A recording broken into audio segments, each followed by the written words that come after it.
ஆதியாகமம் 46ஆம் அதிகாரம்.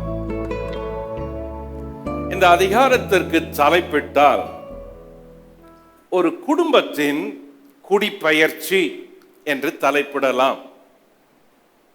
யாக்கோபு தன் முழு குடும்பத்தோடும் கானானிலிருந்து எகிப்துக்கு புறப்படும் சம்பவத்தை இந்த 46ஆம் அதிகாரம் சொல்லுகிறது.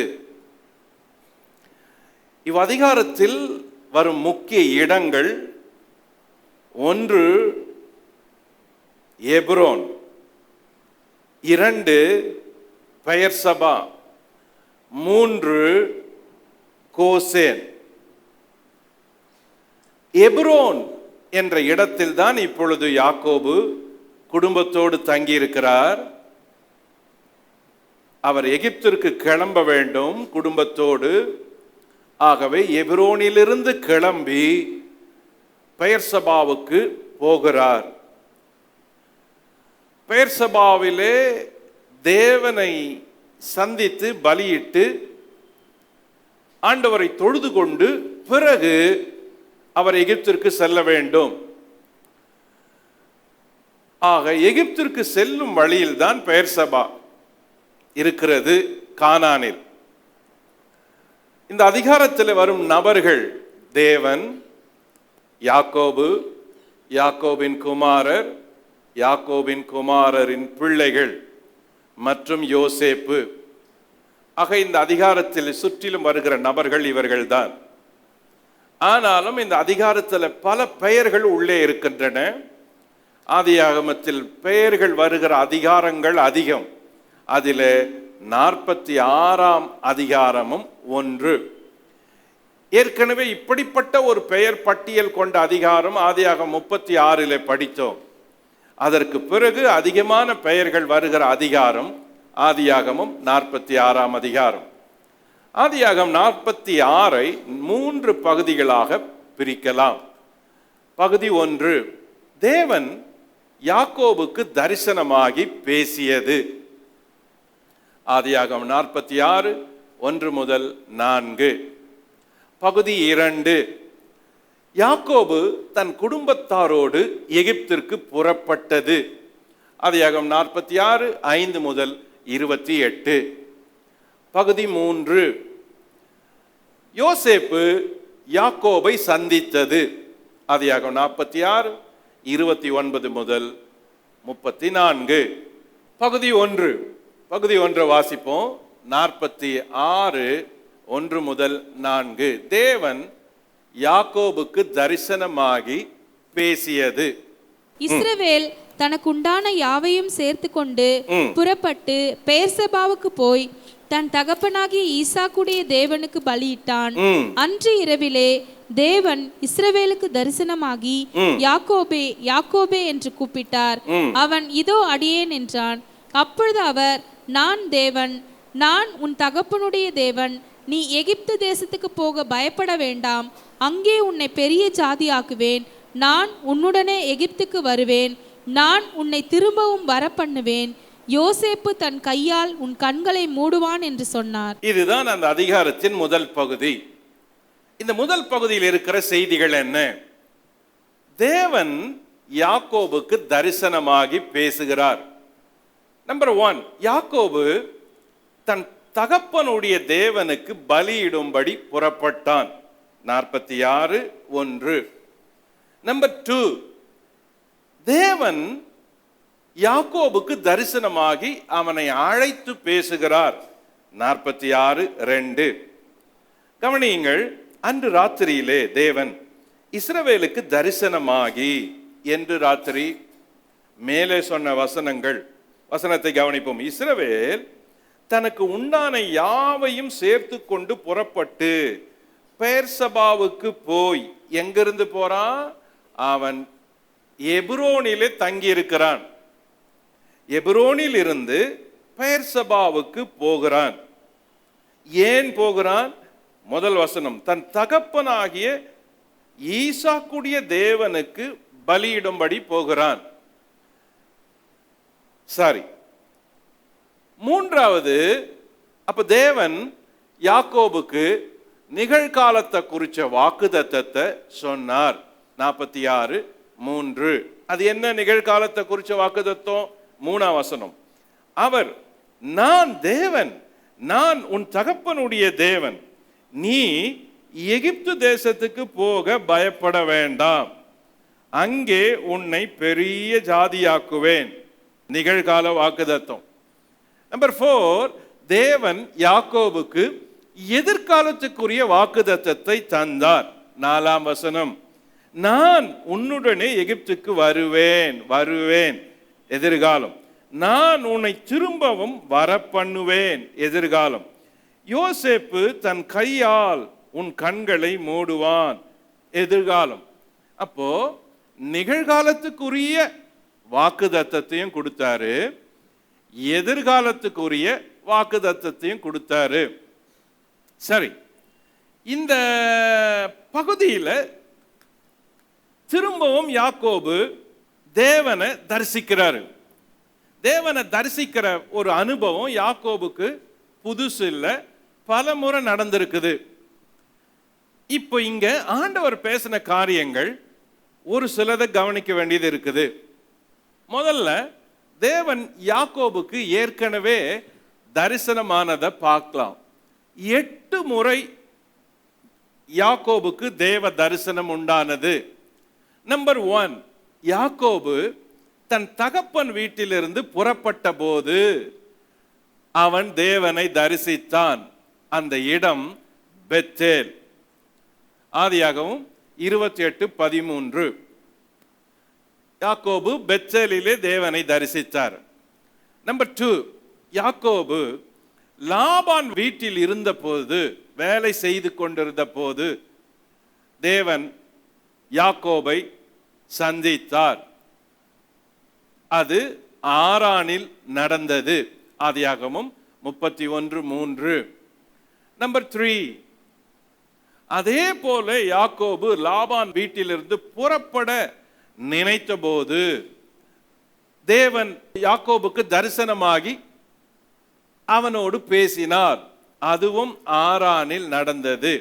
ஆதியாகமம் 31:11. நம்பர் 4, யாக்கோபு கானானுக்கு புறப்படும் முன்பு தேவன் யாக்கோபுக்கு தரிசனமாகி பேசினார். அந்த இடம் மக்னாயிம் எனப்பட்டது. ஆதியாகமம் 32:1. நம்பர் 5, யாக்கோபு கானானுக்கு வருவதற்கு முன்பு தன் சகோதரனான ஏசாவை சந்திக்க நினைத்த போது, ஏசா எதிர்கொண்டு வருகிறான் என்று கேள்விப்பட்ட போது அன்று இரவு யாக்கோபு தேவனோடு போராடி ஜெபித்தான். அன்று அவன் தேவனை சந்தித்தான். அது யாபோக்கு என்ற ஆற்றங்கரையில் நடந்தது. ஆதியாகமம் 32:30. நம்பர் 6, யாக்கோபு சீகேமிலே இருந்தபோது தீனாலை நிமித்தம் பிரச்சனை வந்தது, பெரிய கலவரம் வந்தது, உள்ளூரிலே பிரச்சனை வந்தது. தன் பிள்ளைகள் செய்த அந்த கலவரம், அந்த சண்டைகள் நிமித்தம் யாக்கோபு மனவேதனையில் இருந்தார். அதற்கு பிறகு அவர் முழு குடும்பத்தையும் அழைத்து கொண்டு அவர் தேவனை சந்திக்க பலியிடும்படி போனார். அப்பொழுது தேவன் அவருக்கு தரிசனமாகி பேசினார். இது நடந்தது சீகேமில். ஆதியாகமம் 35:1. நம்பர் 7, யாக்கோபுக்கு இஸ்ரவேல் என தேவன் பெயரிட்டார். அப்படி பெயரிட்ட சம்பவம் பதான் அராமில் நடந்தது. தேவன் யாக்கோபுக்கு தரிசனமாகி, நான் உன்னை ஆசீர்வதிப்பேன், உன் பேர் இனி இஸ்ரவேல் எனப்படும் என்று சொன்னார். ஆதியாகமம் 35:9. நம்பர் 8, யாக்கோபு எகிப்திற்கு செல்லுவதற்கு முன்பு தேவன் அவனை சந்தித்து அவனுக்கு தரிசனமாகி அவனோடு பேசுகிறார். அதுதான் நாம் படிக்கிற இந்த ஆதியாகமம் 46ஆம் அதிகாரம் முதல் பகுதி. ஆக தேவன் யாக்கோபுக்கு 8 முறை தரிசனமானார். இது பெரிய பாக்கியம். ஆகையினால் தான் யாக்கோபுக்கு தேவன் பேரிலே பெரிய விசுவாசம் இருந்தது, அசைக்க முடியாத விசுவாசம் இருந்தது. தேவ தரிசனங்களை பெற்ற முற்பிதாக்களிலே முக்கியமானவன் யாக்கோபு. சரி, பெயர்சபாவுக்கு போகிறார். எல்லா ஆயத்தங்களை செய்துவிட்டு எகிப்துக்கு புறப்படும் போது வழியிலே பெயர்சபாவுக்கு போகிறான். கவனியுங்கள், ஆபிரகாம், இந்த பெயர்சபா என்பது மிக முக்கியமான ஒரு இடம், குறிப்பிடும்படியான இடம், மறக்க முடியாத இடங்களில் ஒன்று. ஆபிரகாம் பெயர்சபாவில் இருந்தபோது தேவன் அவனோடு பேசினார். ஆதியாகமம் 21:33.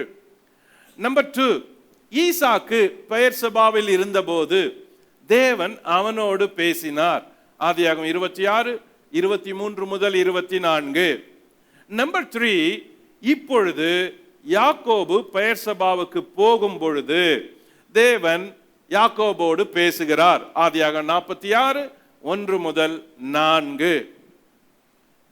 நம்பர் 4, பெயர்சபா யூதாவின் தென்பகுதியில் நாகேவ் என்ற பட்டணத்தில் இருந்த ஒரு இடமாகும்.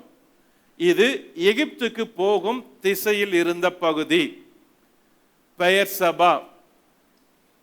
அப்போ எகிப்துக்கு போறாரு, போற வழியில பெயர்சபாவை தாண்டி தான் போனோம். ஆகையினால அவர் பெயர்சபாவுக்கு போய் அங்கு தங்கி பலியிட்டு தேவனை தொழுது கொள்றாரு. நம்பர் 5 குறிப்புல, யாக்கோபு இவ்விடத்திற்கு வந்தபோது தேவனுக்கு பலியிட்டார். அப்பொழுது யாக்கோபுக்கு வயது 130. அதாவது யாக்கோபு எகிப்துக்கு புறப்படுவதற்கு ஆயத்தம் பண்ணிய அந்த காலகட்டம், யாக்கோபுக்கு வயது 130 இருக்கும் பொழுது இந்த ஆயத்தங்களும் இடமாற்றங்களும் இடப்பெயர்ச்சிகளும் தேசம் விட்டு தேசம் போகும் பயணமும் நடக்கிறது. நம்பர் 6, ஆபிரகாமுக்கு தேவன் கொடுத்த வாக்குத்தத்தம், அதை குறித்து ஆதியாகமம் 12:1-4 வாசிக்கிறோம். ஆபிரகாமுக்கு தேவன் கொடுத்த வாக்குத்தத்தம் இருந்துச்சு பாருங்க. நான் உன்னை பெரிய ஆளாக்கி உன்னை பெரிய தேசத்தை உனக்கு கொடுப்பேன், உன்னை ஆசீர்வதிக்கிறவங்கள ஆசீர்வதிப்பேன், உன்னை சபிக்கிறவங்கள சபிப்பேன், நான் உன்னை பெரிய ஜாதியாக்கி பெரிய தேசமாக்குவேன் சொன்னாரே. சொல்லி 215 வருடங்கள் கழித்து இந்த வாக்குத்தத்தத்தை யாக்கோபுக்கு தேவன் திரும்பவும் சொல்றாரு. அப்போ ஆதியாகமம் 46ஆம் அதிகாரம் இந்த முதல் பகுதியில தேவன் யாக்கோபோடு பேசுறாரு. எவ்வளவு நாள் கழிச்சு இந்த வாக்குத்தத்தத்தை பேசுறாருன்னா 215 வருடங்கள் கழிச்ச பிறகும் இந்த வாக்குத்தத்தத்தை தேவன் திரும்பவும் யாக்கோபுக்கு புதுப்பிச்சு கொடுக்கிறாரு.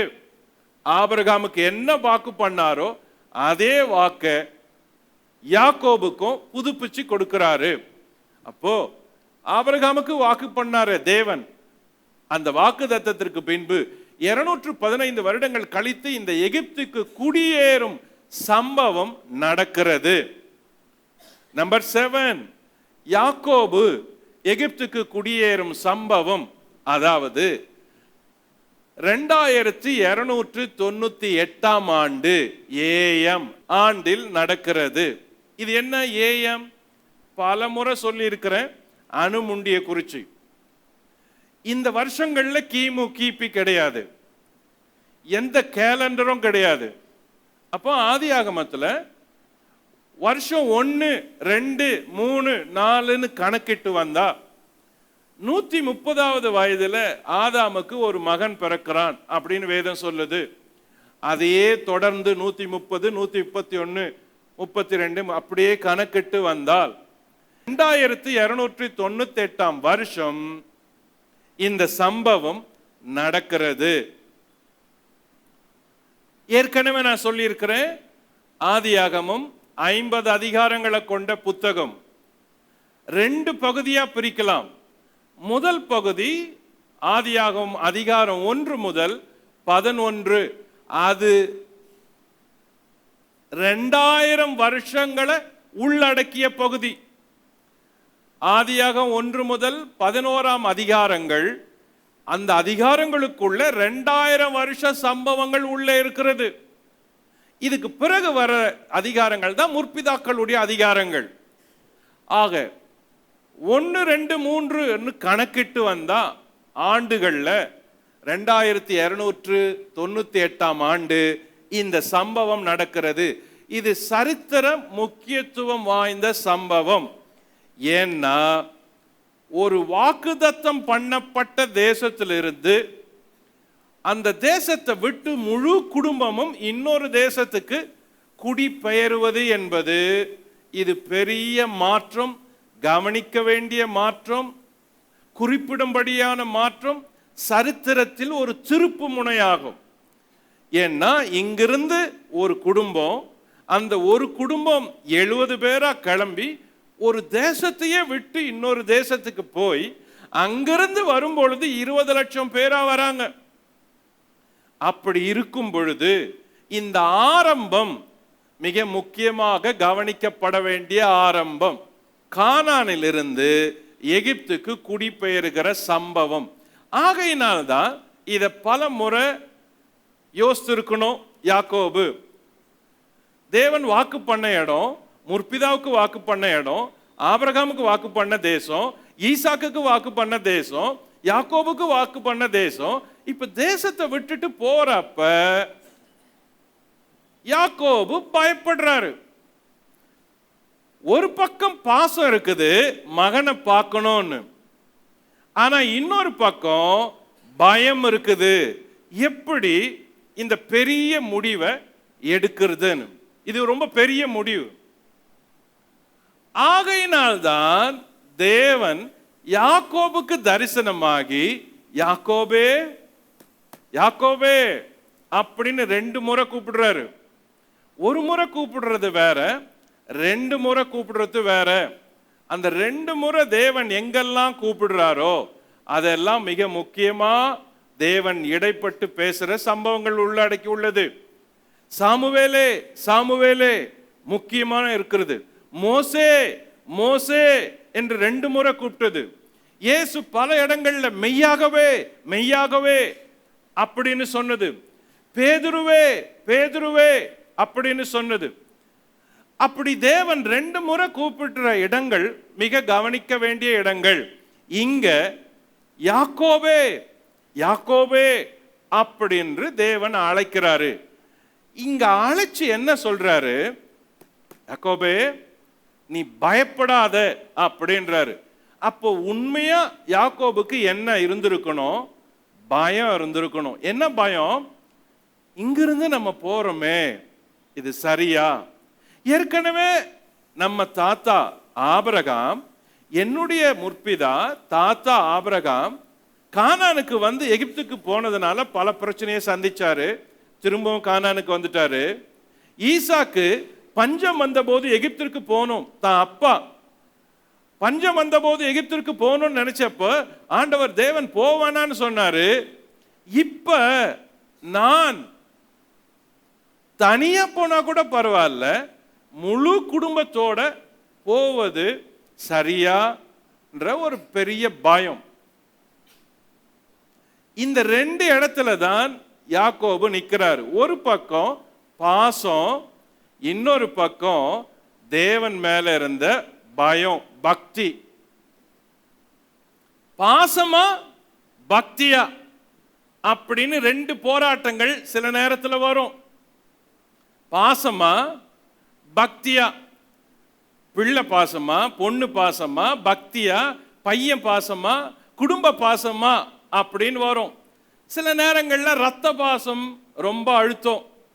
ரத்த பாசம், சகோதர பாசம், குடும்ப பாசம், உடன் பிறந்தவங்க பாசம் அப்படி இருக்கும்.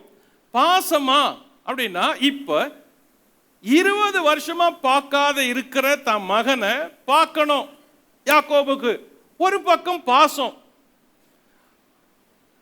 யோசேப்பு உயிரோடு இருக்கிறான், எகிப்துல அதிபதியா இருக்கிறான் அப்படின்னு செய்தி வந்ததுமே யாக்கோபுக்கு மூச்சு அடைச்சிருச்சு, அதிர்ச்சி தாங்க முடியல, நம்ப முடியல. வெளியே வந்து சொல்ற, அப்பா வெளியே வந்து வண்டியை பாருங்க, எவ்வளவு வண்டி நிக்குது, யோசேப்பு கொடுத்து அனுப்புனா அப்படின்னு வண்டிகளை பார்த்த பிறகு அப்பதான் நம்பிக்கையே வருது. 20 வருஷம் தன் மகனை பார்க்கல, பாசமுள்ள மகனை, அன்பு வச்ச மகனை, அப்படியே அவன் இல்லாத வாழவே முடியாத இருந்த மகனை இப்ப பார்க்கணும். ஆனா ஒரு பக்கம் இருதயம் பாசத்துல துடிக்குது, மறுபக்கம் தேவன் மேல வைத்திருக்கிற பக்தியில துடிக்குது. இந்த ரெண்டுக்கும் நடுவுல யாக்கோபு இருக்கிறாரு. ரொம்ப பேரு நம்மில் அநேகர் தோல்வி அடைகிற இடம் பாசத்துல. ரொம்ப பேர் பாசத்துல தோல்வி அடைகிறோம். சில நேரத்தில் அட்ஜஸ்ட் பண்ணிக்கிறோம், பக்தியை விட்டுறது, விசுவாசத்தை விடுறது, கல்யாணத்தை விடுறது, கல்யாணத்தை கட்டுறது. சில நேரங்கள்ல நம்மளுடைய பக்தி அட்ஜஸ்ட் பண்ணப்படுகிறது, விசுவாசம் மேனேஜ் பண்ணிக்கிறோம், பரவாயில்ல அப்படின்னு, பரவாயில்ல அட்ஜஸ்ட் பண்ணிக்கலாம், பரவாயில்ல ஒன்னும் ஆகாது, ஒன்னும் நடக்காது சொல்லிக்கலாம், மன்னிப்பு கேட்டுக்கலாம் அப்படின்னு. ரொம்ப பேரு மன்னிப்பு கேட்டுக்கலாம் ஆண்டவர் இடத்துல அப்படின்னு நினைச்சு நம்ம ஓவர்டேக் பண்றோம். நம்மில் அநேக விசுவாசிகள் செய்யறது, நம்ம ஓவர்டேக் பண்றோம், பக்தியை ஓவர்டேக் பண்றோம், விசுவாசத்தை ஓவர்டேக் பண்றோம், பரிசுத்தத்தை ஓவர்டேக் பண்றோம், ஊழியத்தை ஓவர்டேக் பண்றோம், நீதியை ஓவர்டேக் பண்றோம், உண்மையை ஓவர்டேக் பண்றோம். அட்ஜஸ்ட் பண்ணிக்கலாம், மன்னிப்பு கேட்டுக்கலாம், ஆண்டவர் மன்னிச்சிருவாரு அப்படின்னு பக்தியை ஓவர்டேக் பண்ணி பாசத்தை கையளிச்சிடுறோம். பலர் செய்யற தப்பு. இங்க பாருங்க, யாக்கோபுக்கு இதே பிரச்சனை ஒண்ணு வந்துச்சு. பக்தியா பாசமா? உயிருக்கு உயிரா நேசிக்கிற பிள்ளைய பார்க்கணும், உயிரோடு இருக்கிறான் பிள்ளை, ஒசத்தி உயரத்தில் இருக்கிறான், எகிப்தின் அதிபதியா இருக்கிறான், பார்க்கணும்னு இருதயம் துடிக்குது. ஆனா டக்குன்னு போட்டுட்டு மறுநாளே ஓடல. இந்த முற்பிதா தன் பிள்ளைங்களுக்கு எல்லாருக்கும் சொல்றாரு, கிளம்புங்க போலாம், ஆனா பெயர்சபாவுக்கு போலாம், பலிபீடம் அங்க இருக்குது, தேவனுக்கு எப்பவுமே நாங்க பலிபீடம் கட்டி தொழுத இடம், ஆபிரகாம் பலியிட்ட இடம், ஈசாக்கு பலியிட்ட இடம், நானும் அங்க போய் பலியிட்டு அதுக்கப்புறம் போகலாம் அப்படின்னு ஒரு பிரேயரை ஆயத்தம் பண்றாரு. ஒரு பிரேயரை எல்லாரும் வந்தாச்சு, குடும்பங்கள் எல்லாரும் வந்தாச்சு, பிள்ளைங்க வந்தாச்சு, பேரன் பேத்தி எல்லாரும் வந்தாச்சு. எல்லாரும் வந்துட்ட பிறகு பலியிட்டாங்க. அன்னைக்கு அங்கேயே தங்குறாங்க. அன்னைக்கு ராத்திரி தேவன் பேசுறாரு, யாக்கோபே யாக்கோபே, இதோ அடியேன்.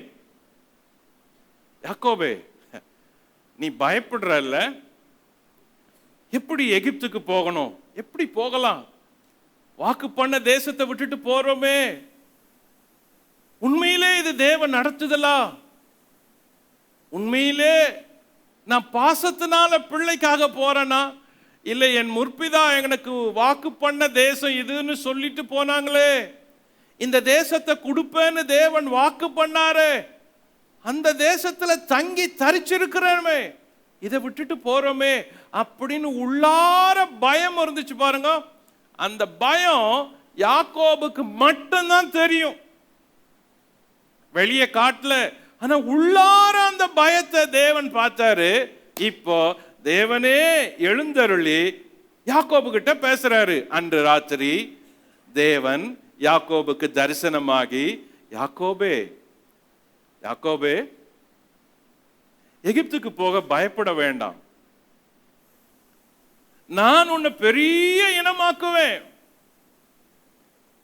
நான் உன் கூட வருவேன்,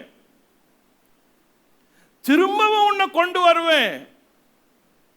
வாழ்க்கையின் கடைசி உயிர் மூச்சு போகிறப்ப உன் கண்களை, உன் ஆசை குமாரனே தன் கைகளால மூடுவான். the last மூச்சு போறப்ப அந்த ஆசை உயிர் அடிச்சுக்கிட்டு இருக்கிற உன் பையனுடைய ஞாபகமா உயிர் அடிச்சிட்டு இருக்குது. உன் பையனை பார்க்கலன்னு உயிர் அடிச்சிட்டு இருக்குது. அந்த லாஸ்ட் உயிர் மூச்சு போறதுக்கு அப்ப எந்த பையனை நீ நினைச்சிட்டு இருக்கிறியோ அந்த பையன் கைகளால உன் கண்ணை மூடுவான். உன்னுடைய கண்களை மூடுற வரைக்கும் நான் உன் கூட இருக்கிறேன் அப்படின்னு தேவன் வாக்கு பண்றாராம். எனக்கு இந்த இடம் என்னை பிரமிப்பு உண்டாக்குன இடம். உண்மையிலே யாக்கோபு பாசக்கார அப்பா, ஆனா பதட்டமா ஓடி இல்லை, தூக்கி போட்டு ஓடி இல்லை. முற்பிதாக்கள் ஆதியாகமம் இன்னும் ஒரு 4 அதிகாரத்தில் முடிக்க போறோம். ஆனா அந்த முழு ஆதியாகமும் வாழ்க்கையை எப்படி நம்மளை ஷேப் பண்ணிச்சுன்னு நிதானமா உட்கார்ந்து பார்க்க வேண்டியது இருக்குது. ஒவ்வொரு பகுதியும் ஷேப் பண்ணுது. ஒவ்வொருத்தருடைய வாழ்க்கையும் நம்மளை ஷேப் பண்ணுது. ஒவ்வொருத்தருடைய சம்பவம் நம்மளை அசைக்குது. பாசமா பக்தியா? இன்னைக்கு என் செய்தியை கேட்கிற எல்லாருடைய இருதயத்தை தொட்டு இந்த பதிலை யோசித்து பாருங்க. உங்க வாழ்க்கையில பாசம் மிஞ்சி இருக்குதா? பிள்ளைங்க மேல இருக்கிற பாசம், புருஷன் மனைவி மேல இருக்கிற பாசம், ரத்த பாசம், உடன் பிறந்தவங்க பாசம், நண்பர் பாசம், சொத்து பாசம், சுக பாசம், இவைகள் உள்ள படுத்து இருக்குது இல்ல, ஊறி இருக்குது இல்ல, இதுவா? இல்ல அதையும் தாண்டி தேவன் மேல வைத்திருக்கிற ஒரு அன்பா, விசுவாசமா, பக்தியா, பயமா, நம்பிக்கையா?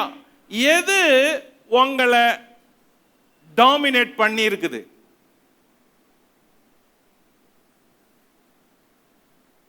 எது? யோசித்து பாருங்க. எது உங்களை அழுத்தி இருக்குது? ஒவ்வொருவரும் யாக்கோபனிடத்திலிருந்து இங்க ஒரு பெரிய பாடத்தை கத்துக்கொள்ளணும். தேவனே, நான் போலாமா? நான் கொஞ்சம் யோசிக்கிறேன். வாக்கு பண்ண பூமியை விட்டுட்டு போலாமா? யோசிக்கிறேன். பயமா இருக்குது. நான் போலாமா? உள்ள பயமா இருக்குது, வெளியே காட்டி கொள்ளல. எனக்கு அன்பானவர்களே, இங்கதான் முற்பிதாக்கள் பிதாக்களா இருக்கிறாங்க. ஏன் முற்பிதாக்களை கனம் பண்றோம்? ஏன் தேவன், நான் ஆபிரகாமின் தேவன், ஈசாக்கின் தேவன், யாக்கோபின் தேவன் வெட்கப்படாத சொன்னாரு? சொல்றாரு, நான் ஆபிரகாமின் தேவன், ஈசாக்கின் தேவன், யாக்கோபின் தேவன், கௌரவமா தேவன் சொல்றாரு. என்ன இல்லாம தேவன் ஒரு மனுஷனை ஐடென்டிஃபை பண்ணி அவன் பேரை சொல்லி நான் அவனுடைய தேவன் அப்படின்னு சொல்ல காரணம் தோ இங்கதான் ஜெயிக்கிறாங்க, இங்கதான் ஆச்சரியப்பட வைக்கிறாங்க, இங்கதான் தேவனே ஆச்சரியப்படுறாரு. இங்கதான். இல்லாட்டி பிள்ளை இல்லாதவனுக்கு பிள்ளையை கொடுத்தா, பிள்ளைய கேட்டா பிள்ளைய பலியிடும்படி போவானா? தேவன் ஆச்சரியப்பட்டாரு. அதே மாதிரிதான் இங்க யோசேப்பை பார்க்கணும்னு அப்பா ஓடி போயில்ல,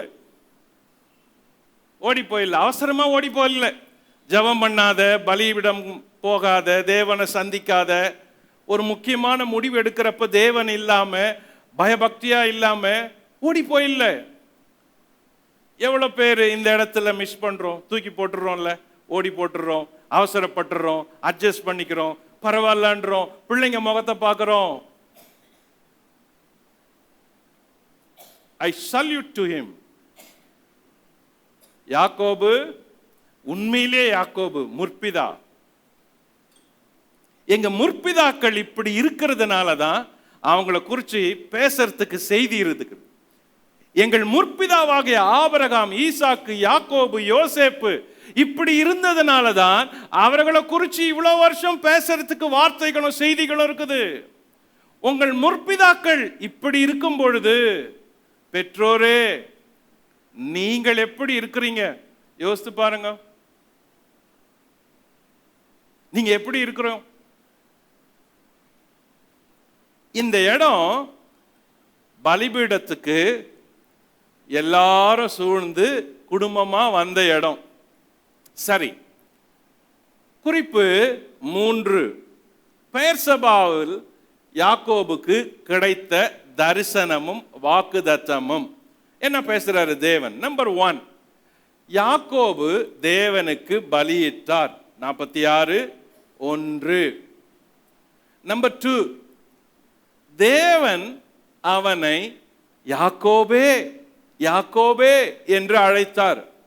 ரொம்ப கண்ணியமா, அன்பா, செல்லமா, பாசமா தேவன் அழைக்கிறாரு. நம்பர் 3, நான் தேவன், நான் உன் தகப்பனுடைய தேவன் என்றார். தேவன் பேசுறாரு. இப்போ ரொம்ப கவனமா பேசுறாரு. அவன் புரிந்து கொள்ளும்படி பேசுறாரு.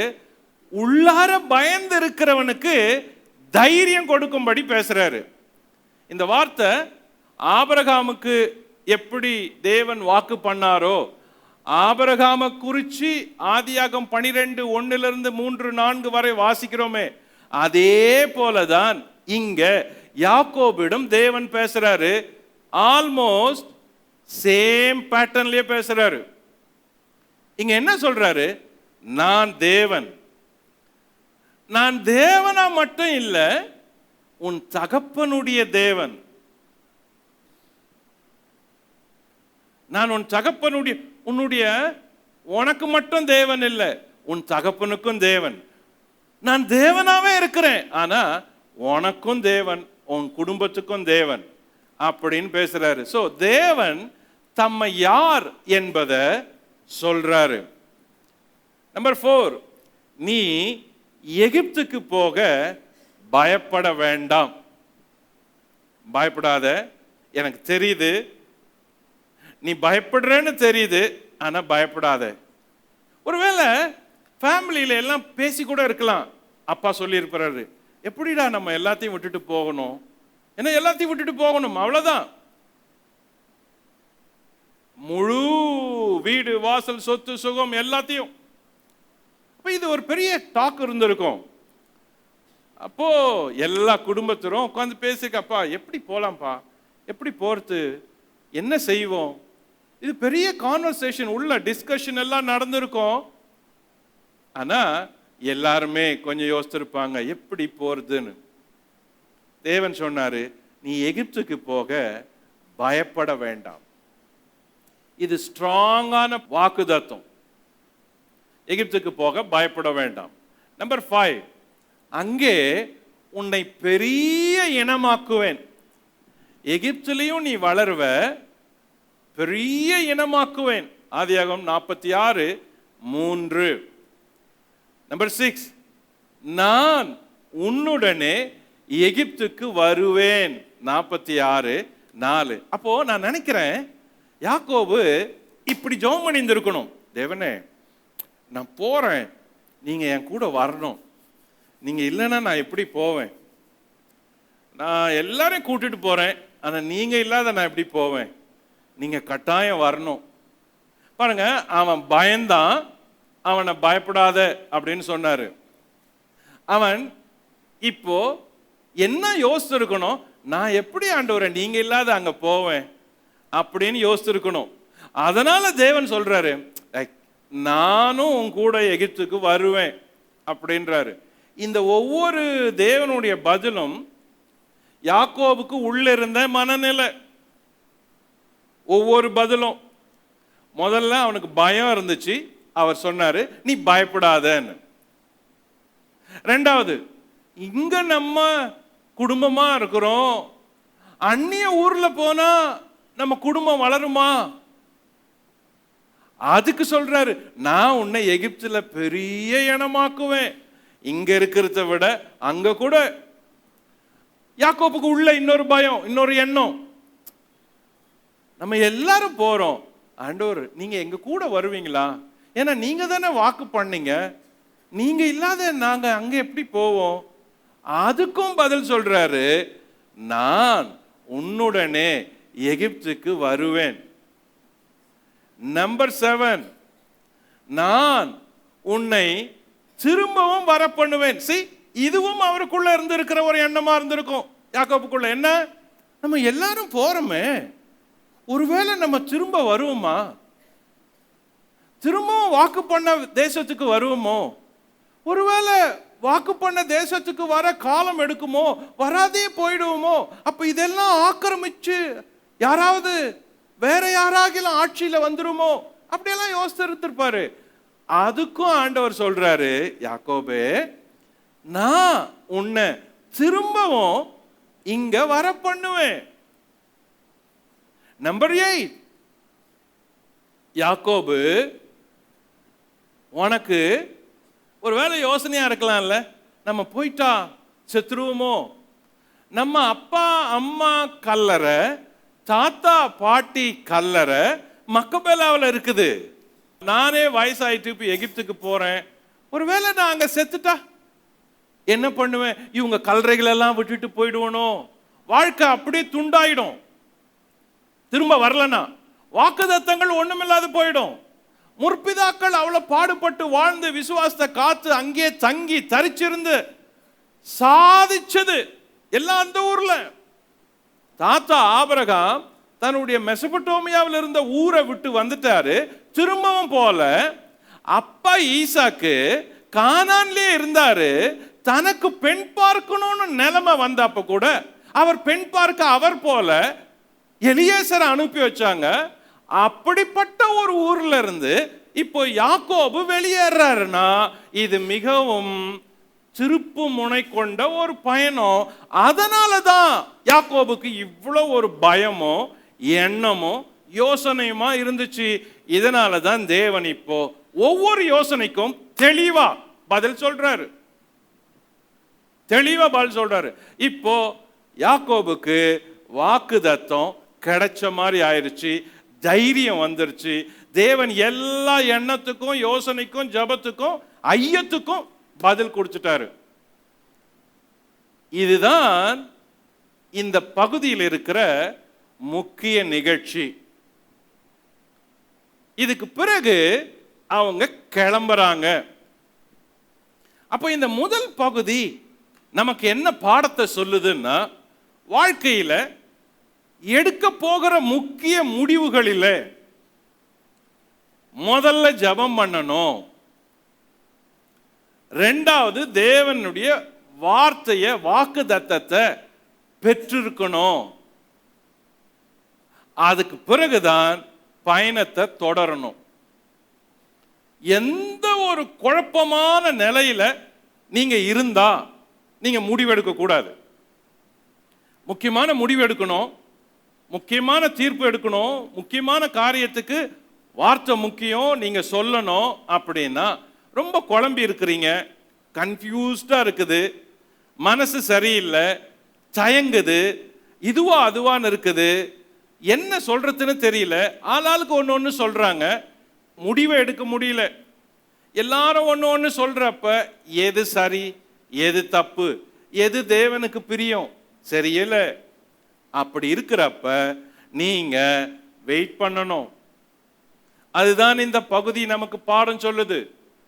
சிக்கலான நேரங்கள்ல முடிவுகளை அவசரப்பட்டு எடுக்காதீங்க. முக்கியமான முடிவுகளை எடுக்கிறப்ப நிதானமா எடுங்க. உங்கள் முடிவுகள் எடுப்பதற்கு முன்பு தேவ சமூகத்தில் இருங்க, ஜெபம் பண்ணுங்க, உபவாசம் பண்ணுங்க, எல்லாரோட சேர்ந்து ஜெபிங்க, தேவன் பேசுறாரான்னு பாருங்க, உங்களுக்கு வசனம் கிடைக்குதான்னு பாருங்க, ஆண்டவர் வாக்கு கொடுக்கிறாரான்னு பாருங்க. நீங்க படிக்கிற தின தியானம், தின வாசிப்பு, தின அதிகாரம் நீங்க படிக்கிறப்பவே அன்னைக்கு செய்ய வேண்டிய காரியத்துல நீங்க என்ன செய்யணும்னு தேவன் பேசுவாரு. ஒருவேளை நீங்க டெய்லி ஒரு அதிகாரம் படிக்கிற நபரா இருக்கலாம், வாக்குத்தத்தத்தை படிக்கிற நபரா இருக்கலாம், சின்ன புஸ்தகத்தை தின தியானத்தை படிக்கிற நபரா இருக்கலாம். அப்படி இருக்கிறப்ப அன்றைக்குரிய சூழலுக்கு அன்னைக்கு தேவனுடைய சத்தம் உங்களுக்கு கேட்கும். இதை கேட்கறதுக்கு நீங்க பயிற்சி எடுத்துக்கணும். குழப்பமா இருக்கிறப்ப இப்படிப்பட்ட முடிவுகள்ல கடவுளுடைய சத்தத்தை கேட்கிற பழக்கத்தை வளர்த்துக்கணும். இது யாக்கோபு நமக்கு கற்றுக் கொடுக்கிறது. அப்படி இருந்தா சமாதானமா உங்களுடைய தீர்ப்பும் முடிவும் திட்டமும் இருந்தால் தவறுகள் நஷ்டங்களுக்கு விலகலாம், குழப்பங்களுக்கு விலகலாம், தோல்விகளுக்கு விலகலாம். இது இந்த அதிகாரம் நம்ம எல்லாருக்கும் யாக்கோபின் மூலமா பாடம் சொல்லுது. ஓகே, புறப்படுறாங்க பெயர்சபாவில் இருந்து. பகுதி 2.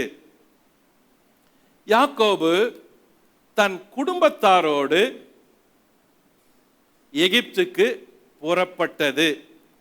ஆதியாகமம் 46 5 முதல் 28. அதற்கு பின்பு யாக்கோபு பெயர்செபாவில் இருந்து பிரயாணம் புறப்பட்டான்.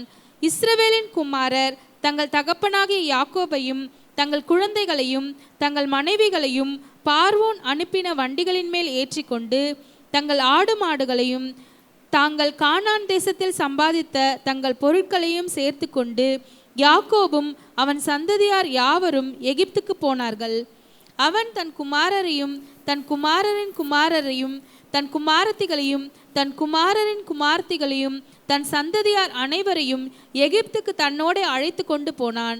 எகிப்துக்கு வந்த இஸ்ரவேலரின் நாமங்கள் ஆவன: யாக்கோபும் அவனுடைய குமாரரும், யாக்கோபுடைய மூத்த குமாரனான ரூபன், ரூபனுடைய குமாரர் ஆனோக்கு, பல்லு, எஸ்ரோன், கர்மி என்பவர்கள். சிமியோனுடைய குமாரர் எமுவேல், யாமின், ஓகாத், யாகின், சொகார், கானானிய ஸ்திரீயின் குமாரனாகிய சவுல் என்பவர்கள். லேவினுடைய குமாரர் கெர்சோன், கோகாத், மெராரி என்பவர்கள். யூதாவினுடைய குமாரர் ஏர், ஓனான், சேலா, பாரேஸ், சேரா என்பவர்கள். அவர்களில் ஏரும் ஓனானும் கானான் தேசத்தில் இறந்து போனார்கள். பாரேசுடைய குமாரர் எஸ்ரோன், ஆமுல் என்பவர்கள். இசக்காருடைய குமாரர் தோலா, பூவா, யோபு, சிம்ரோன் என்பவர்கள். செபுலோனுடைய குமாரர் செரேத், ஏலோன், எக்லேல் என்பவர்கள். இவர்கள் லேயாளின் சந்ததியார். அவள் இவர்களையும் தீனாள் என்னும் ஒரு குமாரத்தியையும் பதனராமிலே யாக்கோபுக்கு பெற்றாள். ஓகே, 4 குடும்பங்கள்ல பட்டியல் சொல்லுது. இதுல முதல் குடும்ப பட்டியல். இப்ப எல்லாரும் கானான்ல இருந்து எகிப்துக்கு போறாங்க. போறப்ப யாக்கோபினுடைய முழு குடும்பமும் கிளம்புறது. யாரெல்லாம் கிளம்புனாங்க, எந்தெந்த பிள்ளைங்க, அவங்க பிள்ளைங்கள்லாம் யாரு அப்படின்னு இப்ப எல்லாரும் கிளம்புறாங்க. இப்ப கவனிங்க, யோசேப்பு எகிப்துல இருக்கிறான். யோசேப்பு எகிப்துல இருக்கிற காலகட்டத்திலேயே யாக்கோபுடைய குமாரர்கள், பிள்ளைங்க, பிள்ளைகளின் பிள்ளைங்க எல்லாம் வளர்ந்து பெருகி இருக்கிறாங்க. அப்படி இப்படின்னு சேர்த்தா ஒரு 70 பேர். அம்மா, அப்பா, பிள்ளைங்க, பேரன், பேத்தி, அவ்வளவுதான் இந்த ஒரு குடும்பம். இந்த அதிகாரம் பெயர்களை திரும்ப திரும்ப சொல்லுது. ஆனா இவை ஒவ்வொன்றும் வருஷப்படுத்தி கரெக்டா எண்ணிக்கையோட சொல்லுது. இப்போ இதை தான் நம்ம பார்க்க போறோம். இந்த 28ஆம் வசனம் வரைக்கும் இதில் இருக்கிற பெயர்கள், பட்டியல், எண்ணு, எண்ணிக்கை எல்லாத்தையும் பார்க்க போறோம்.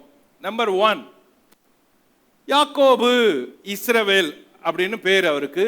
ஆதியாகமம் 46 5. யாரெல்லாம் பெயர்சபாவில் இருந்து புறப்பட்டாங்க, புறப்பட்டவங்களுடைய லிஸ்ட்டை கவனிப்போம். யாக்கோபின் குமாரர், ஆதியாகமம் 46 5. நம்பர் 3, யாக்கோபின் குமாரரும் குழந்தைகளும், 46 5 7. அப்போ இந்த அதிகாரத்தில் வர பெயர் பட்டியல்ல அதிகபட்சமா ஆண்களின் பெயர் பட்டியல் இருக்குது. குறைந்தபட்சமா சில பெண்கள் மட்டும்தான் இருக்கிறாங்க. ஆனா இங்க குமாரர், குமாரத்திகள், குமாரரின் குமாரத்திகள் அப்படியும் இருக்கிறாங்க. அப்போ பெண்கள் அதிகமா இந்த பட்டியல்ல வரல, ஒரு சில பெண்களை தவிர. அவைகளையும் பார்க்க வேண்டியது இருக்குது. ஸோ நம்பர் 4, யாக்கோபின் குமாரரின் குமாரத்திகள், அதாவது பேத்திங்க. ஆதியாகமம் 46 7, பையன் பெற்றெடுத்த பெண் பிள்ளைங்க. நம்பர் 5, யாக்கோபின் குமாரரின் மனைவிகள். ஆதியாகமம் 46 5. நம்பர் 6, யாக்கோபின் குடும்பத்தாரின் ஆடு மாடுகள். 46:6 வழியில் அவங்களுக்கு பயணங்களுக்கு வேணும். ரெண்டாவது, அவங்க ரொம்ப பெரிய மந்தைய வச்சிருக்கிறாங்க. நம்பர் 7, அவர்கள் கானானில் சம்பாதித்த பொருட்கள். ஆதியாகமம் 46:6. ஆக இவைகள் எல்லாவற்றையும் அவங்க வரிசைப்படுத்தி எல்லாரும் புறப்படுறாங்க. இப்போ கானானிலிருந்து எகிப்துக்கு போகிற வழி இதுதான். இந்த வழியில நடுவுல அந்த எண்டுல தான் பெயர்சபால இருக்குது. கானானுடைய எண்டு, அந்த முடிவுல. அதுக்கப்புறம் வனாந்தரம், அதுக்கப்புறம் எகிப்து. எகிப்து நைல் நதியும் அது கீழ்தேசமா இருக்கிறதுனால, செழிப்பான நிலமா இருந்துச்சுனால அங்க பசுமை அதிகமா இருந்தது. இப்ப பார்ப்போம், கானான் எப்ரோன்ல இருக்கிறாரு. எப்ரோன்ல இருந்து பெயர்சபாவுக்கு வராரு. பெயர்சபாவில இருந்து எகிப்துக்கு போறாரு. இதான் யாக்கோபின் பயணத்தை சொல்ற வழி. இப்ப பாருங்க, எப்ரோன்ல இருக்கிறாரு, எப்ரோன்ல இருந்து பெயர்சபாவுக்கு வராரு. இந்த பெயர்சபான்றது கானானில குறிப்பிடும்படியான ஒரு பட்டணம். அதாவது ராஜாக்கள் புஸ்தகத்தை நீங்க படிக்க வந்தீங்கன்னா, இல்ல சாமுவேல் புஸ்தகத்தை படிச்சீங்கன்னா, பாருங்க, சாமுவேல் தீர்க்கதரிசி தான் என்று தான் முதல் பெயர்சபா வரைக்கும் உள்ள மக்கள் எல்லாரும் சொன்னாங்க. அப்போ தான்ன்றது மேல இருக்கிற பட்டணம், பெயர்சபான்றது கீழே இருக்கிற பட்டணம். கவனிங்க, தான் இதான் தான், இதான் பெயர்சபா, தோ இதான் பெயர்சபா. அப்போ தான் முதல் பெயர்சபா வரைக்கும் அந்த இஸ்ரவேல் தேசத்தினுடைய மேல் எல்லை தான், கடைசி பகுதியினுடைய பட்டண எல்லை பெயர்சபா. அப்போ நீங்க சாமுவேல் புஸ்தகத்துல, ராஜாக்கள் புஸ்தகத்துல தான் எங்க, பெயர்சபா எங்க அப்படின்னு படிக்கிறப்ப உங்க மனசுல இந்த படம் ஞாபகத்தில் இருக்கணும். ஏன் யாக்கோபு பெயர்சபாவுக்கு போனாரு? எப்ரோன்ல இருந்து பெயர்சபாவுக்கு போன காரணம், எப்ரோன்ல இருந்து பெயர்சபாவுக்கு கீழே போயிட்டா அங்கிருந்து எகிப்துக்கு போவது ரொம்ப சுலபம். இங்க பாருங்க, தான் முதல் பெயர்சபா வர இது ஒரு இஸ்ரவேலுடைய பயண பகுதி. ஆனா எகிப்துக்கு போகணும். எகிப்து பெயர்சபாவிலிருந்து யாக்கோபு எகிப்துக்கு போற வழி இது. ஆகையினால் தான் அவர் பெயர்சபாவை சூஸ் பண்ணது. போற வழியில நிப்பாட்டிட்டு ஆண்டவருக்கு பலியிட்டு ஜெபம் பண்ணிட்டு எல்லாரும் ஜெபத்தோட போறாங்க. ஓகே, இப்போ இந்த 2வது பகுதியில பெயர்களும் எண்ணிக்கையும் வருது. வழக்கமா நான் உங்களுக்கு சொல்லி இருக்கிறேன், ஆதியாகம புஸ்தகம் பெயர்கள் பட்டியலை உள்ள அதிகமா சொல்ற புத்தகம். பெயர்கள் வரப்ப தவிர்க்க கூடாது. பெயர்கள் வரப்ப வாயில நுழையினாலும் படிச்சு பழகணும். பெயர்கள் வரப்ப நிறுத்தி நிதானமா உள்வாங்கி யோசிக்கணும். ஏன்னா பெயர்கள் சரித்திரங்களை தொடர்பு படுத்தும். பெயர்கள் சரித்திரங்களின் பின்னணிய இங்கும் அங்குமா வச்சு சொல்லியிருக்கோம். ஆகையினால பழைய ஏற்பாடு ஆகட்டும் புதிய ஏற்பாடு ஆகட்டும் பெயர்களை தவிர்க்க கூடாது. நீங்க ஒரு நல்ல பைபிள் ரீடர்னா பெயர்களை தவிர்க்க கூடாது. நீங்க அவசரப்பட்டு படிக்கிற வாசகன், சோம்பலான வாசகன், மேலோட்டமா படிக்கிற வாசகனா இருந்தா, வேதத்தை நீங்க பெயர்களை தவிர்த்துட்டு படிக்கிற ஒரு வாசகனா இருந்தா ஆழமான கருத்துக்களையோ சத்தியத்தையோ அறிய முடியாது. நல்ல ஆராய்ச்சி, தெளிவு, விளக்கம், தொடர்பு, தொடர்ச்சி, இந்த அனுபவங்கள் உங்களுக்கு வேதத்தை வாசிக்கிறப்பவே உங்க மைண்ட் யோசித்துட்டே வரணும்னா நீங்க பெயர்களை விடாத படிக்கணும். அப்படிப்பட்ட பெயர்கள் இந்த அதிகாரத்தில் இருக்கிறதுனால இங்கேயும் நம்ம பெயர்களை படிக்க வேண்டியது இருக்குது. அதோடு இல்லை, இவங்க கணக்கையும் சேர்த்து சொல்றாங்க, ஒவ்வொரு ஃபேமிலியில எவ்வளவு பேரு அப்படின்னு. அப்ப அதையும் படிக்க வேண்டியது இருக்குது. அதை தான் இப்ப நம்ம படிச்ச பகுதி. கவனிங்க, யாக்கோபுடைய குடும்பம். முதல்ல 8ஆம் வசனத்தை பார்ப்போம். எகிப்துக்கு வந்த இஸ்ரவேலரின் நாமங்கள் ஆவன. யாக்கோபும் அவனுடைய குமாரரும். யாக்கோபுடைய மூத்த குமாரனான ரூபன். ஆச்சா, இங்கிருந்து தொடங்கி 15ஆம் வசனம் வரைக்கும் இங்க ஒரு பட்டியலை சொல்லுது, அதை தான் இங்க பார்க்க போறோம். ஃபேமிலி நம்பர் 1, மொத்தம் 4 ஃபேமிலி குரூப். யாக்கோபுக்கு 4 மனைவிகள், 13 பிள்ளைங்க. அப்படி இருக்கிறப்ப இந்த அதிகாரம் 4 மனைவிகள் இடத்துல பிறந்த பிள்ளைகளை வரிசைப்படுத்துது. ஃபேமிலி நம்பர் 1 யாரு? யாக்கோபு லேயாளின் குமாரர் குடும்பம். யாக்கோபு லேயாளுடைய குமாரரின் குடும்பம். ஆதியாகமம் 46 9 முதல் 15, அதை தான் இப்ப படிச்சோம். மொத்தம் இதுல வருகிறவர்கள் 33 பேர். 15ஆம் வசனம் சொல்லுது, கடைசி வார்த்தையை படிப்போம். இவர்கள் லேயாளின் சந்ததியார். இவர்களையும் தீனாள் என்னும் ஒரு குமாரத்தையும் பதான் அராமிலே யாக்கோபுக்கு பெற்றார். அவன் குமாரரும் அவன் குமார்த்திகளும் ஆகிய எல்லாரும் 33 பேர். Number 1 Reuben, number 2 Simeon, number 3 Levi, number 4 யூதா, நம்பர் 5 இசக்கார், நம்பர் 6 செபுலோன். இவங்கள தான் இங்க படிச்சிருக்கிறோம். இதுக்குள்ள வர குடும்பத்தையும் அடுத்த பட்டியல் சொல்லுது, பார்ப்போம். ரூபன் நம்பர் 1 யாரு? ரூபனுடைய குமாரர் ஆனோக்கு, பல்லு, எஸ்ரோன், கர்மி. ஆதியாகமம் 46 9. ரூபனோட சேர்த்து அவனுடைய 4 குமாரர்களையும் சேர்த்தா மொத்தம் 5 பேர். List number 2 Simeon. ஆதியாகமம் 46 10. அவனுடைய பிள்ளைங்க எமுவேல், யாமின், ஓகாத், யாக்கீன், சோக்கார், சவுல். மொத்தம் 6 பிள்ளைங்க சிமியோனோட சேர்த்து 7 பேரு. நம்பர் 3 லேவி. அவனுடைய பிள்ளைங்க கெர்சோன், கோகாத், மெராரி. லேவியோட சேர்த்தா மொத்தம் லேவியோட பட்டியல் 4 பேர். 46 11. இதுல இப்படி பெயர் வாசிக்கிறோம்ல, இந்த மாதிரி பெயர்கள் வரப்ப சில பெயர்கள் நம்மளுடைய கவனத்தில் வைக்கணும். இந்த லிஸ்ட்ல வர ஒரு குடும்பம் மோசேக்கு முன்னால இருக்கிற முற்பிதாக்களுடைய குடும்பம் இங்க தான் இருக்குது. பார்ப்போம். நம்பர் 4 யூதா. யூதாவின் பிள்ளைகள் ஏர், ஓனான், சேலா, பாரேஸ். பாரேசுடைய பிள்ளைங்க எஸ்ரோன், ஆமுல். யூதாவுடைய இன்னொரு பையன் சேரா. மொத்தம் யூதாவின் குடும்பத்தில் 6 பேர்.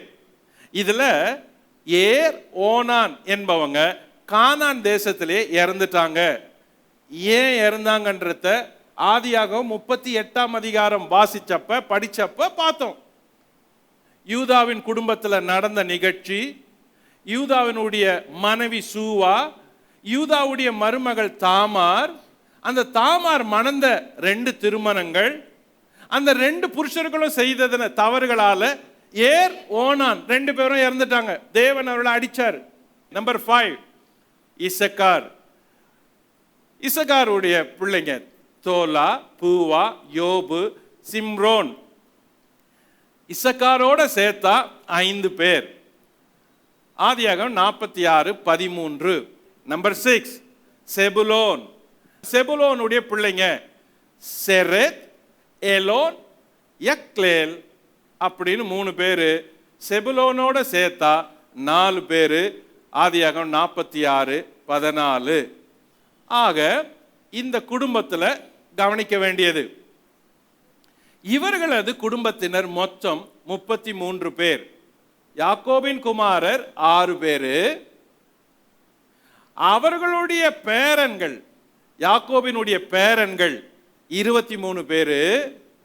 யாக்கோபுடைய பேரன்களின் குமாரர் 2 பேரு. ஒரு மகள் 1.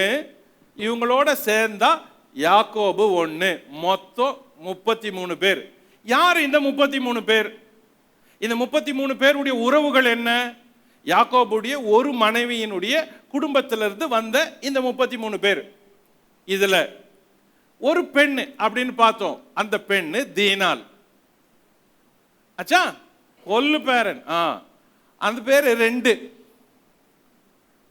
அவங்க யார் அப்படின்னா எஸ்ரோன், அமூல் என்பவர்கள் யாக்கோபின் பேரன் பாரேசின் குமாரர்.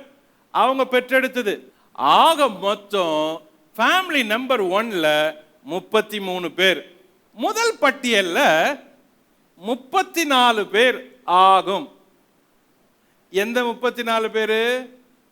இதையெல்லாம் சேர்த்துட்டு வந்தா 34 பேர் அப்படின்னு. இதில் ஏர், ஓனான் என்பவர்கள் கானானில் இறந்து விடுகின்றனர். ஆக மொத்தம் இக்குடும்பத்தாரின் எண்ணிக்கை 32 பேர் அப்படின்னு இருக்குது. ஆனால் ஆதியாகமம் 46:15 இவர்களது எண்ணிக்கை 33 என்று கூறுகிறது. ஒருவேளை யாக்கோபையும் சேர்த்து கணக்கிட்டு இருந்தா 33 பேர். இது என்ன பாருங்க, இந்த லிஸ்ட்ல 33 பேர் அப்படின்னு இருக்குது. அதுல யாக்கோபையும் சேர்த்ததுனால அந்த லிஸ்ட்ல 33ன்னு வருது. மற்ற லிஸ்ட்ல யாக்கோபை சேர்க்கல. இப்போ அடுத்தது, இதில் லேவியின் குமாரர் கோகாத் என்பவன் சந்ததியில தான் மோசே வரான். கவனிங்க, இந்த லிஸ்ட பார்த்தோம் இல்ல, லேவியின் குமாரர் கெர்சோம், கோகாத், மெராரி. மோசே என்பவர் இந்த கோகாத்துடைய வம்சத்துல வராரு. யூதாவின் குமாரர் பாரேஸ் என்பவன் சந்ததியில தான் புதிய ஏற்பாட்டுல இயேசு கிறிஸ்துவும் வராரு. யாரு? யூதாவின் குமாரர். கவனிங்க, 46:12 மறுபடியும் வாசிங்க. யூதாவுடைய குமாரர் ஏர், ஓனான், சேலா, பாரேஸ். பாரேஸ், அந்த பாரேஸ் தான். அந்த பாரேஸின் குடும்பத்துல வழியாதான் இயேசு வராரு. லூக்கா 3:33 வாசிப்போம். நகசோன் அம்மினதாபின் குமாரன், அம்மினதாப் ஆராமின் குமாரன், ஆராம் எஸ்ரோமின் குமாரன், எஸ்ரோம் பாரேசின் குமாரன். பாருங்க, பாரேஸ். அப்ப இயேசுவினுடைய வம்சத்துல வர குடும்பத்தினர் இந்த பட்டியல்லையும் இருக்கிறாங்க. இந்த பட்டியல்லையும் இருக்கிறாங்க. மத்தேயு 1:3 வாசிங்க. யூதா பாரேசையும் சாராவையும் தாமாரின் இடத்தில் பெற்றான். பாரேஸ் எஸ்ரோமை பெற்றான். எஸ்ரோம் ஆராமை பெற்றான். அப்படியே லிஸ்ட் வருது. அப்போ இந்த ஃபேமிலி ரூட்ட பெயர்களை ஏன் படிக்கணும்னு இப்ப தெரியுதா? எவ்வளவு முக்கியமான ஒரு பாடம் இருக்குது. ஆகையினால தான் இவைகளை படிக்கணும். ஆகையினால தான் அவங்கள எழுதி வச்சிருக்கிறாங்க. ஸோ ஃபேமிலி நம்பர் 2, யாக்கோபு சில்பாலின் குமாரரின் குடும்பம். வாசிப்போம். 46:16-18. காத்துடைய குமாரர் சிப்பியோன், அகி, சூனி, எஸ்போன், ஏரி, அரோதி, அரேலி என்பவர்கள். ஆசேருடைய குமாரர் இம்னா, இஸ்வா, இஸ்வி, பெரியா என்பவர்கள். இவர்களுடைய சகோதரி செராக்கு என்பவள். பெரியாவின் குமாரர் ஏபேர், மல்கியேல் என்பவர்கள். இவர்கள் லாபான் தன் குமாரத்தியாகிய லேயாளுக்கு கொடுத்த சில்பாளுடைய பிள்ளைகள். அடுத்த லிஸ்ட், யாக்கோபு சில்பாலின் குமாரர் குடும்பத்தார், ஃபேமிலி 2. ஆதியாகமம் 46:16-18. இந்த குடும்பத்திலிருந்து 16 பேர். இந்த குடும்பத்துல முக்கியமானவங்க 2 பேர், காத், ஆசேர். காத்தின் வம்சத்துல வர பிள்ளைங்க சிப்பியோன், அகி, சூனி, எஸ்போன், ஏரி, அரோதி, அரேலி. இந்த 7 பேரோடும் காத்தையும் சேர்த்தா 8 பேர். ஆதியாகமம் 46:16. நம்பர் 8, ஆசேர். ஆசேரின் பிள்ளைங்க இம்னா, இஸ்வா, இஸ்வி, பெரியா. பெரியாவின் பிள்ளைங்க ஏபேர், மல்கியேல். அதே மாதிரி இந்த லிஸ்ட்ல வர்றது செராக்கு. இது ஒரு பெண்ணு. ஆசேர் குடும்பத்துல செராக்கு, செரா அப்படின்றவ ஆசேரின் மகள். அப்போ இந்த ஃபேமிலியில இந்த பெண்ணும் பட்டியல்ல வரா. இந்த லிஸ்ட்ல வர ஒரு 2வது பெண் பெயர் இவதான். இதுக்கு முன்னாடி தீனால் வந்தா, இப்போ இந்த செராக்கு. ஸோ இப்போ இவர்களது குடும்பத்துல மொத்தம் 16 பேர். யாரெல்லாம்? யாக்கோபின் குமாரர் 2 பேர், காத்தும் ஆசேரும். இவங்களுடைய பிள்ளைங்க, அதாவது யாக்கோபினுடைய பேரன்கள் இதுல 11 பேர். பேரனின் பிள்ளைங்க 2 பேர். அதுல அப்புறம் ஒரு பெண்ணு குமாரத்தி 1. மொத்தம் இந்த குடும்பத்துல 16 பேர். ஃபேமிலி நம்பர் 3, யாக்கோபும் ராகேலின் குமாரரும் பட்டியல் வாசிப்போம். 46:19 முதல் 22. யாக்கோபின் மனைவியாகிய ராகேலுடைய குமாரர் யோசேப்பு, பென்யமீன் என்பவர்கள்.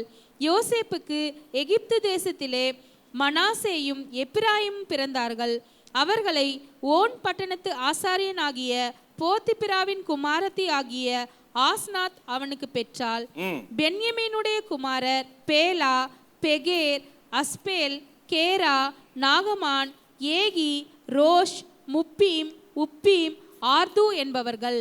ராகேல் யாக்கோபுக்கு பெற்ற குமாரர் ஆகிய இவர்கள் எல்லோரும் 14 பேர். ஓகே, குரூப் 3, யாக்கோபு, ராகேலின் குமாரரும் குடும்பத்தாரும். ஆதியாகமம் 46:19 முதல் 22. மொத்தம் 14 பேர். இந்த குடும்பத்தில் வரவங்க யாரு? யோசேப்பு 1, பென்யமின் 2. பெயர் பட்டியல்ல பார்ப்போம். யோசேப்பு, அவனுடைய பிள்ளைங்க மனாசே, எப்ராயிம்.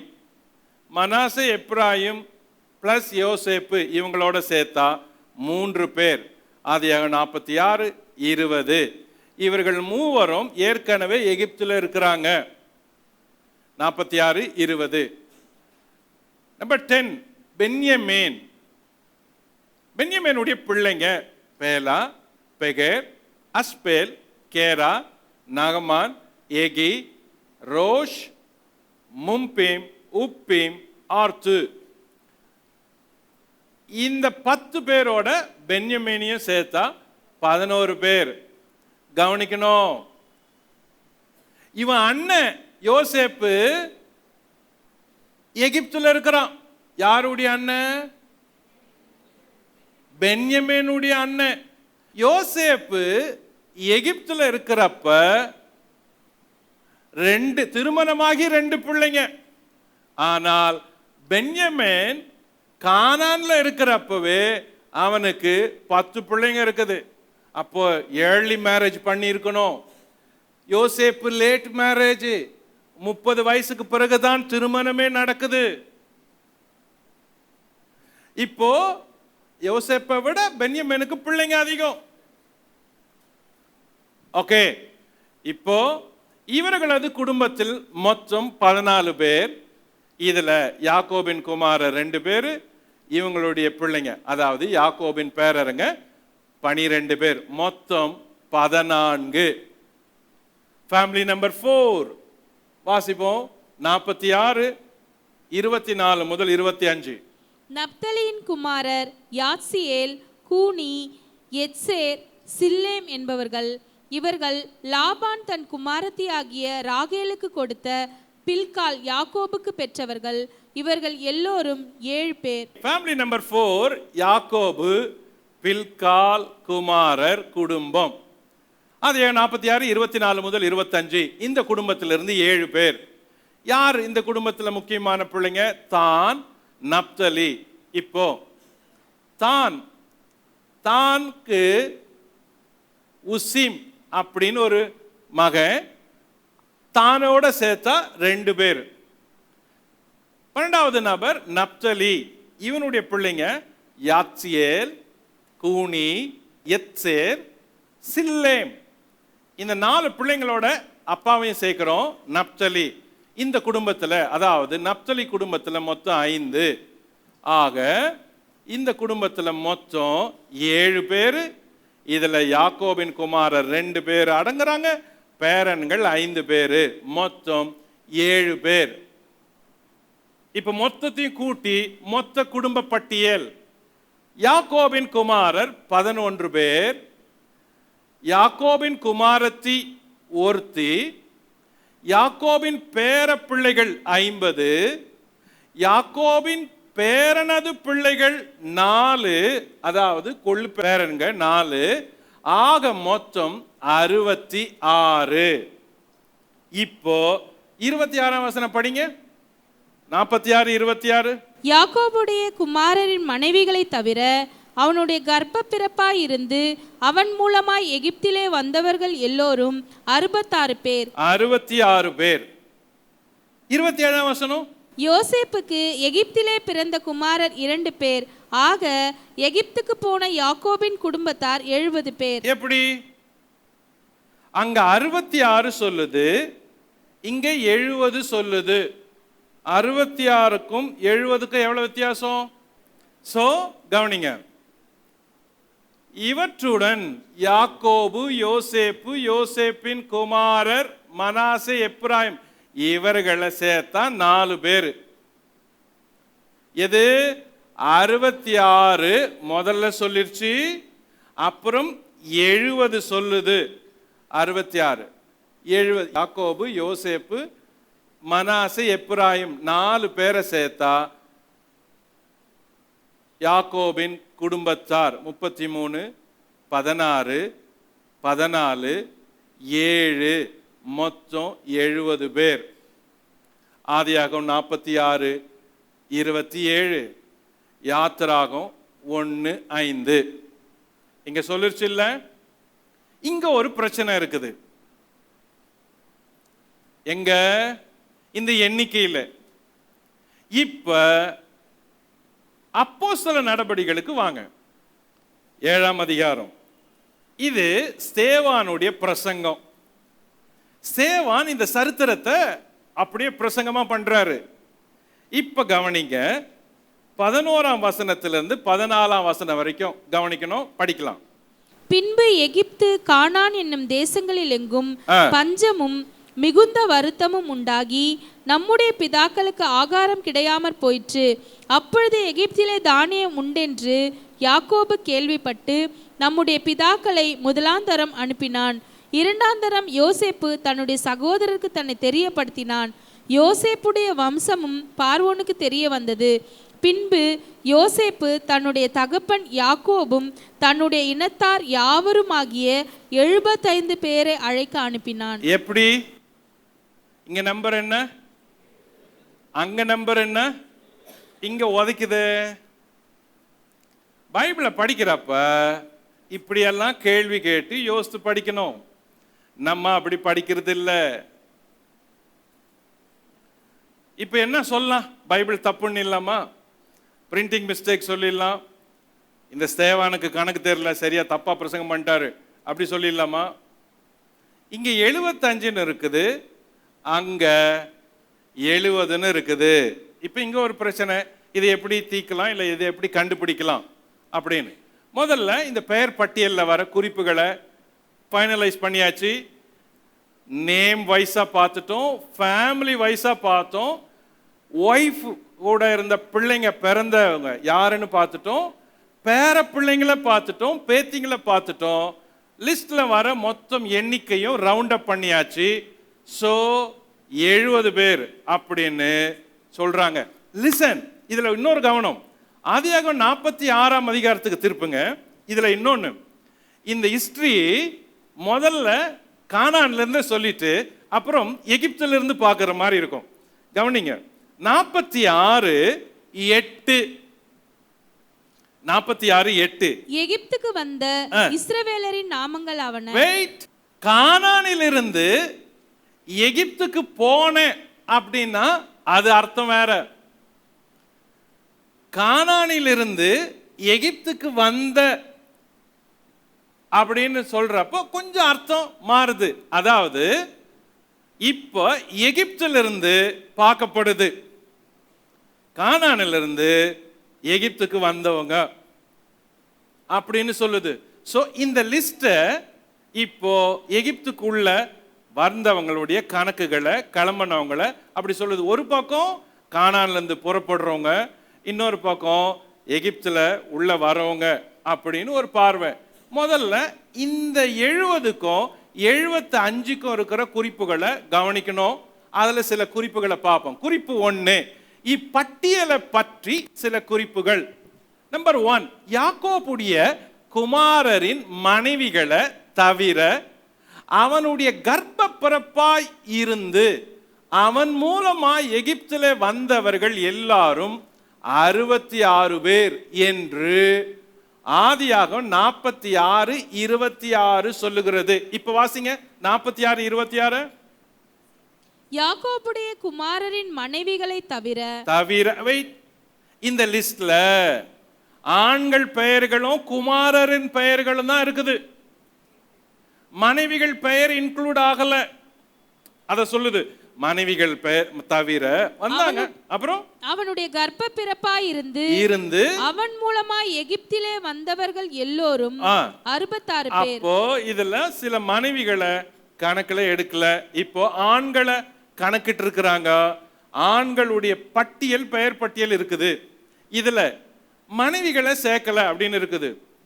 பின் குறிப்பு என்ன சொல்லுது? யாக்கோபுக்கு இருந்த 4 மனைவிகள்ல 2 மனைவிகள் இறந்துட்டாங்க முதல்லயே. இதுல என்ன சொல்லுது? இன்னொன்னு, யாக்கோபின் மனைவிகள் அதிகமா இருந்த 4 பேர் 2 பேர்ல யூதாவின் மனைவி இறந்துட்டா, சூவா இறந்துட்டா. நம்பர் 2, யோசேப்பு எகிப்திற்கு ஏற்கனவே சென்று விட்டவன். அங்கே அவனுக்கு பிறந்த குமாரர் 2 பேர்.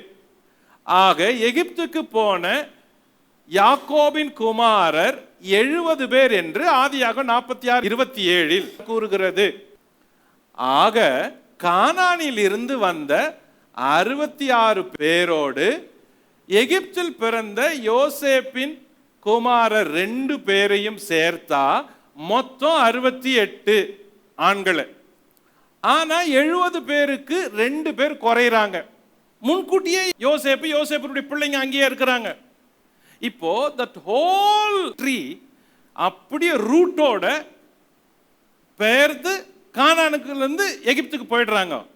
போறப்ப 66 பேரோட அங்க ஏற்கனவே யோசேப்பு இருக்கிறான், அவன் பையன் மனாசே, எப்ராயிமும் இருக்கிறான். அப்போ 66 பிளஸ் 3 பேர் யோசேப்பு, மனாசே, எப்ராயிம் சேர்ந்தா 69 பேர். கானானில் இருந்து வந்த 66 பேரோடு எகிப்தில் பிறந்த யோசேப்பின் குமாரர் 2 பேரையும் சேர்த்தா 68. 70க்கு 68க்கு பார்த்தா 2 குறையுது. இந்த 2 பேரும் ஒருவேளை யாக்கோபின் 2 மனைவிகளை சேர்த்திருந்தால் அது 70 என்று கணக்கிட்டு இருக்கலாம். இது ஒரு குறிப்பு சொல்லுது. இதுல எதுவுமே என் கணக்கு இல்லை, அந்த நம்பர்ல மிஸ் ஆகுறதுனால முதல்ல கிளியர் பண்ண வேண்டியது இருக்குது. 66, 70, 75. இப்ப எது எங்கன்னு பிக்ஸ் பண்ண வேண்டியது இருக்குது. இப்ப இந்த 2 பேரு ஒருவேளை யாக்கோபினுடைய 2 மனைவிகள் இருக்கலாம். ஏன்னா 4 பேர்ல 2 பேர் ஏற்கனவே இறந்துட்டாங்க. 2 மனைவிகளை சேர்த்து இருந்தால் 70 பேர். குறிப்பு 3. இந்த பட்டியல்ல யாக்கோபு தன் குமாரரையும் தன் குமார்த்திகளையும் தன் குமாரரின் குமார்த்திகளையும் அழைத்து கொண்டு போனான் என்று சொல்லப்பட்டிருக்கிறது 46:7.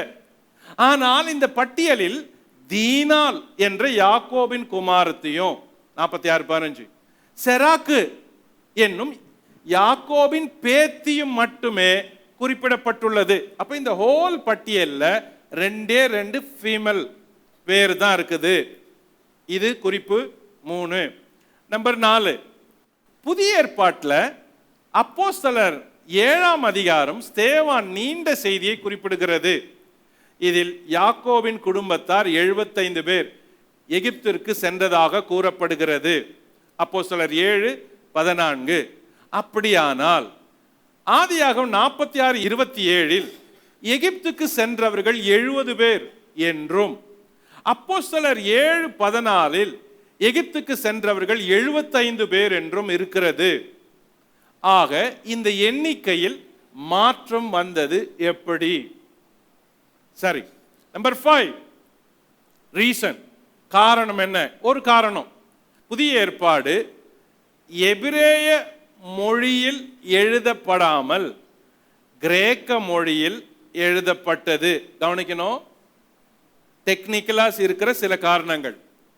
பழைய ஏற்பாடு எபிரேய மொழியில் எழுதப்பட்டுச்சு, புதிய ஏற்பாடு கிரேக்க மொழியில. இந்த புதிய ஏற்பாட்டில் வர எல்லாருமே கிரேக்க மொழியின் ஆட்சி இருந்தப்போ கிரேக்க மொழியும் பேசுறாங்களா, ஈப்ரு மொழியை பேசல. ஆகையினாலதான் எபிரேய மொழியில் இருந்த பழைய ஏற்பாட்டை கிறிஸ்து பிறக்கிறதுக்கு முன்னாடி 250 வருஷத்துல இந்த பழைய ஏற்பாடு முழுசையுமே கிரேக்க மொழியில டிரான்ஸ்லேட் பண்றாங்க. அதுக்கு பேரு செப்டுவஜென்ட். புதிய ஏற்பாட்டில் வர இருக்கிற எல்லாருமே இந்த செப்டுவஜென்ட்டை ஃபாலோ பண்றாங்க. ஏன்னா ஈப்ரு மொழி அவங்க பிள்ளைங்களுக்கு தெரியாது, கிரேக்க மொழி தெரியும். புதிய ஏற்பாட்டில் எல்லாருமே கிரேக்க மொழியை ரொம்ப பேசுற மொழியா இருந்ததுனால பழைய ஏற்பாட்டு புத்தகமான தானாக் ஈப்ரு மொழியிலிருந்து அதை கிரேக்க மொழிக்கு டிரான்ஸ்லேட் பண்ணிட்டாங்க. அதுக்கு பேரு செப்டுவஜென்ட். மோஸ்ட்லி பழைய ஏற்பாட்டில் இருக்கிற சில வசனங்கள் புதிய ஏற்பாட்டில் நீங்க படிச்சீங்கன்னா சில மாற்றங்கள் இருக்கும். நம்ம என்ன நினைப்போம், பழைய ஏற்பாட்டில் வசனம் அப்படி சொல்லுது, புதிய ஏற்பாட்டில் கொஞ்சம் மிஸ் ஆயிடுச்சு, மாறிட்டு சொல்லுது, மாத்தி சொல்றாங்களே அப்படின்னு சொல்லுவோம். ஆனா அப்படி இல்லை. புதிய ஏற்பாட்டு ஆக்கியோனுங்க, எழுத்தாளருங்க, பக்தருங்க, விசுவாசிங்க செப்டுவஜென்ட்டை ஃபாலோ பண்றாங்க, படிக்கிறாங்க. த ஹோல் ஓல்ட் டெஸ்டமெண்ட்டும் கிரேக்க மொழியில இருந்ததுனால அந்த மனநிலையில தான் நீங்க புதிய ஏற்பாட்டை படிக்கணும். இது ஒரு சைடு குறிப்பு, ஆனா அதுவும் ஒரு முக்கிய ரீசன் இல்லை. செப்டுவஜென்ட் கிரேக்க மொழியில் இருந்தது, கையாளப்படுவத சில மாற்றங்கள் இருப்பதை காண முடிகிறது. ஸ்தேவான் 75 என்று குறிப்பிட்டதற்கு காரணம் யாக்கோபின் குமாரரின் மனைவிகளை கணக்கில் சேர்த்திருக்கலாம். ஏற்கனவே இந்த யாக்கோபின் குமாரர் இருந்தாங்களே 11 பிள்ளைங்க, யாக்கோபுடைய ஆண் பிள்ளைங்க, அதுல யூதாவுடைய மனைவி இறந்துட்டா, இன்னொருத்த சிமியோனின் மனைவி கூட இறந்திருக்கலாம் அப்படின்னு சொல்றாங்க. ஏன்னா இந்த 46:10 ஒரு சின்ன குறிப்பு இருக்குது. 46:10 சிமியோனுடைய குமாரர் எமுவேல், யாமின், ஓகாத், யாக்கின், சோகார், கானானிய ஸ்திரீயின் குமாரனாகிய சவுல். அப்போ இந்த சிமியோன் கானானிய பெண்ணை திருமணம் பண்ணி இருக்கிறான். ஒருவேளை அவன் மனைவி மறிச்சிருக்கணும், ஆகையினால பண்ணி இருக்கலாம் கானானிய பெண்ணை அப்படின்னு சொல்றாங்க. நான் சொல்றது எதுவுமே நான் சொல்றது இல்லை, எல்லா இடத்துலையும் சேகரிச்சு இந்த அதிகாரத்துக்கு உள்ள வெளியே பின்னால இருக்கிற சம்பவங்களும் செய்திகளும்.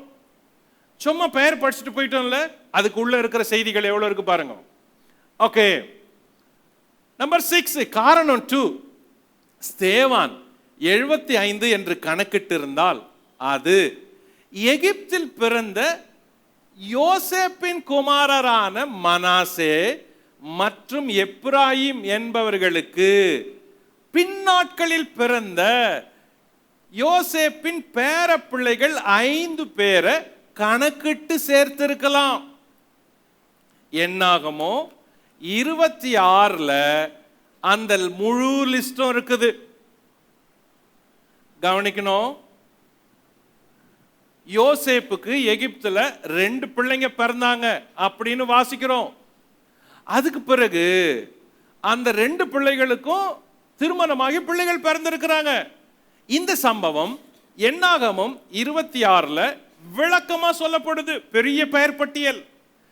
அந்த பெயர் பட்டியல்ல எப்ராயிமுக்கும் மனாசேக்கும் பிறந்த பிள்ளைங்களை சொல்லுது.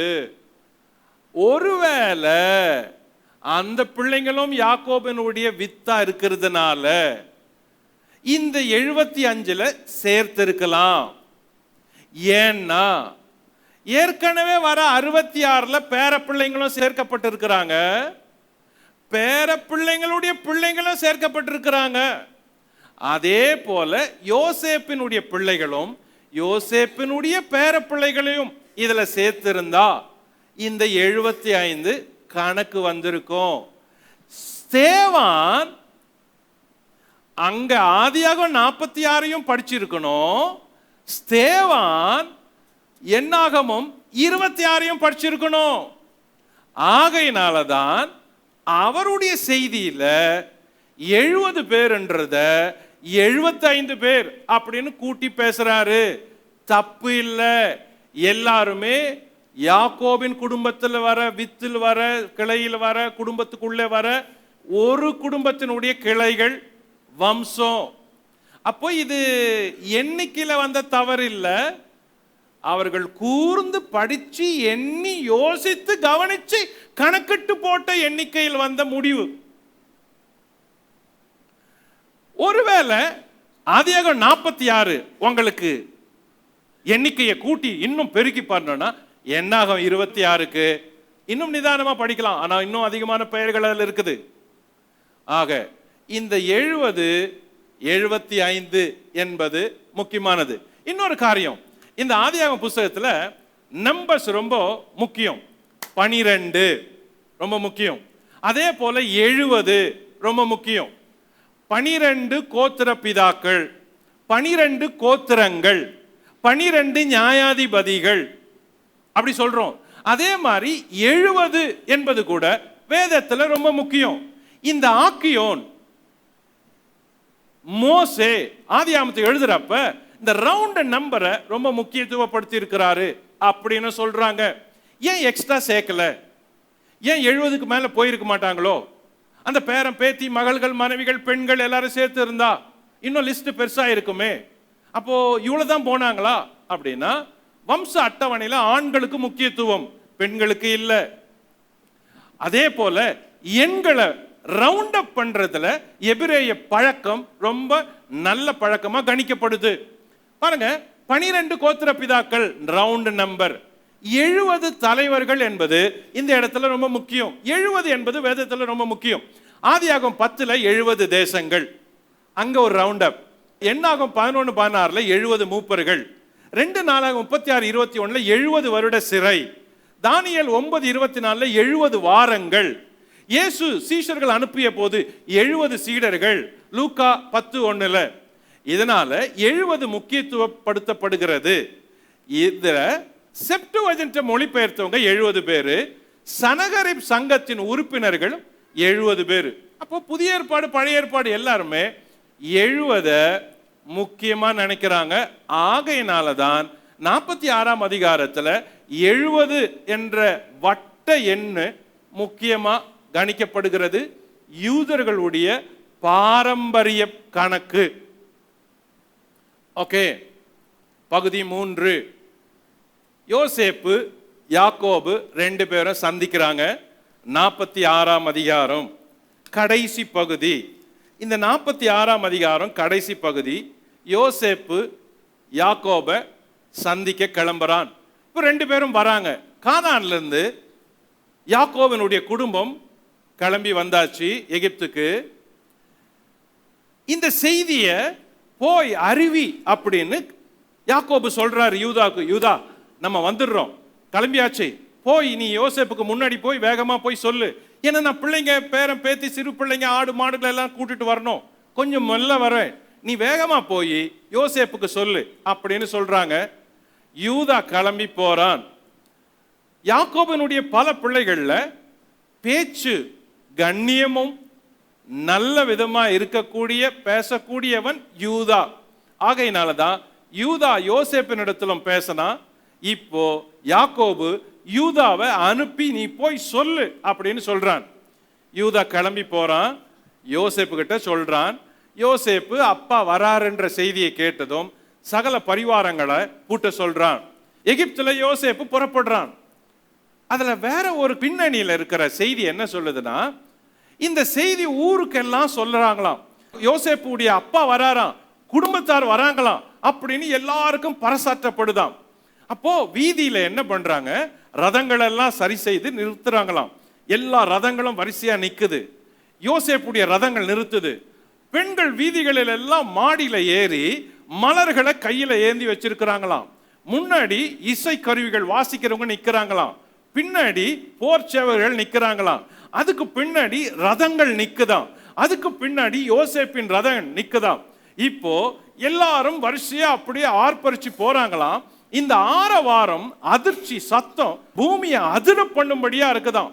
ஊர் எல்லாருக்கும் முழக்கம் விடுறாங்க, யோசேப்பினுடைய அப்பா வராரு, குடும்பத்தார் வராரு அப்படின்னு சொல்ற சத்தம் எல்லாருக்கும் கேக்குதாம்.